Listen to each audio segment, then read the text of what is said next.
안녕하세요. 제콩입니다. 2023년 8월 기준으로 철강 업종을 리뷰해 보겠습니다. 오늘은 포스코홀딩스의 23년 2분기 실적을 중심으로 해서 함께 리뷰해 보겠습니다. 구독, 좋아요는 더 좋은 컨텐츠를 만드는 데 힘이 됩니다. 최근에 포스코홀딩스와 현대제철의 주가입니다. 일정 부분 동행성을 보이는 두 기업이지만 2023년 2분기를 지나면서 완전히 다른 모습을 보여주고 있습니다.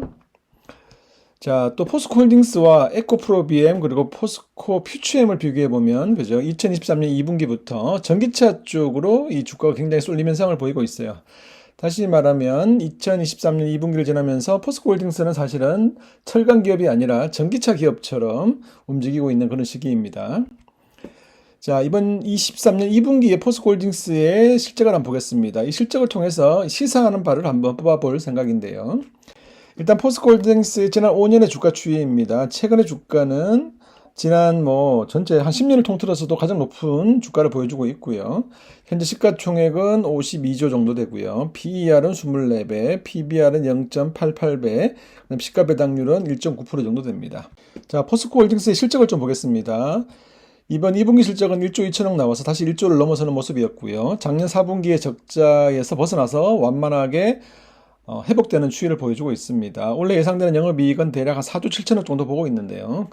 4조 7천억이 나온다는 얘기는 하반기에 굉장히 큰 폭의 개선을 이제 전망하는 것인데, 사실 3분기 실적은 우리가 기대보다는 조금 못할 개연성이 있기 때문에 실제로 이 정도 4조 7천억까지의 영업이익은 좀 어려울 수 있습니다. 어쨌든 이번 2분기 실적은 좋은 모습을 보였는데요. 조금 더 자세히 보면 이번 2분기 실적을 보면 눈에 띄는 것은 뭐냐 하면 생산 자체가 굉장히 늘어났습니다. 이 그림 보시면 이번 23년 2분기가 작년 1분기 대비 또 작년 2분기 대비해서 보더라도 생산량이 증가했는데, 이게 의미가 있는 것은 작년에 이제 포항 공장이 이제 그 태풍으로 침수가 됐지 않습니까? 그 이후에 정상화가 이제 완전히 됐다. 이게 이제 굉장히 중요한 시그널이고요. 이를 통해서 판매도 이제 정상화되는 그런 모습입니다. 자, 그리고 연결 재무제표로 반영되는 포스코 퓨처엠의 실적도 관심 있게 볼 필요가 있는데요. 가장 중요한 사업 부분은 아무래도 양극재 쪽이고요. 양극재의 이번 2분기 실적은 작년 동기 대비해서 그리고 전분기 대비해서 꾸준히 성장하는 모습을 보여주고 있습니다.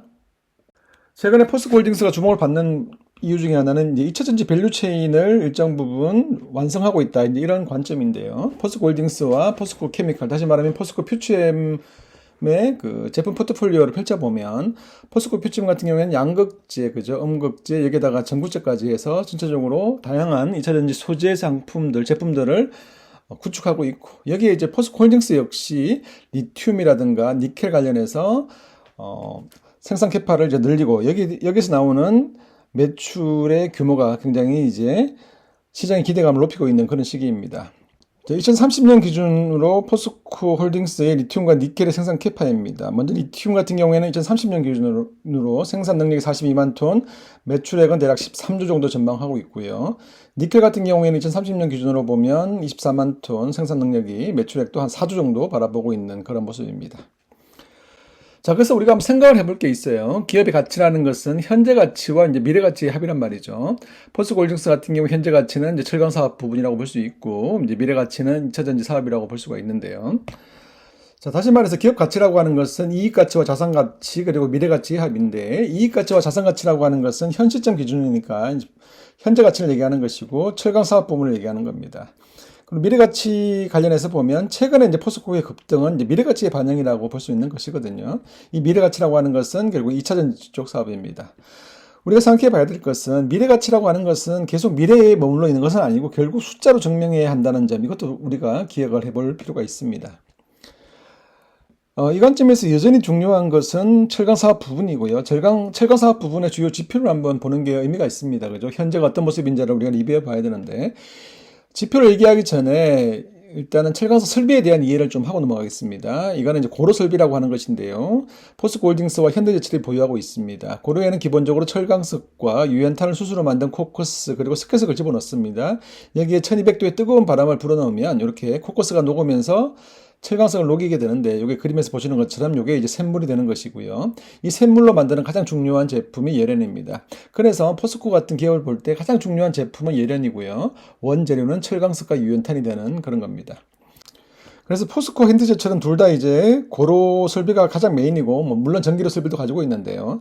이들의 가장 중요한 제품을 보면 공통적으로 예련이 가장 중요한 제품이고, 포스코는 후판의 비중이 높고, 현대제철은 철근을 포함한 봉연강의 매출 비중이 높다, 이렇게 보시면 되겠습니다. 이제 지표를 보겠습니다. 지표를 보면 가장 중요한 지표는 앞서 얘기한 것처럼 제품은 예련이고 원재료는 철강석이기 때문에 예련과 철강석의 스프레드가 굉장히 중요합니다.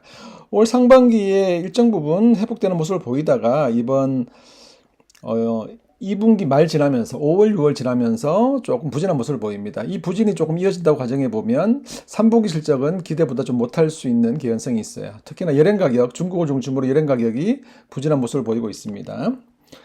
그리고 철강석과 유연탄 가격을 보더라도 전체적으로 과거에 비해서 좀 부진한 모습을 보이고 있다, 이렇게 볼 수가 있습니다. 그리고 생산량을 보면 우리나라 기준으로 예련 생산량은 이제 회복되는 모습이죠.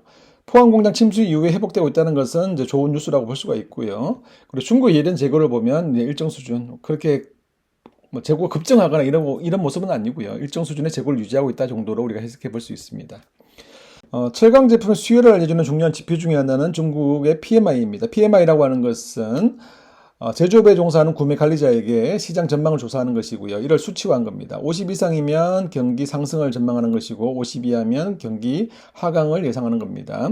중국이 2023년 들어와서 위드 코로나 선언하면서 3달 연속으로 PMI는 50 이상을 보이면서 경기 상승에 대한 기대감이 높았었는데요.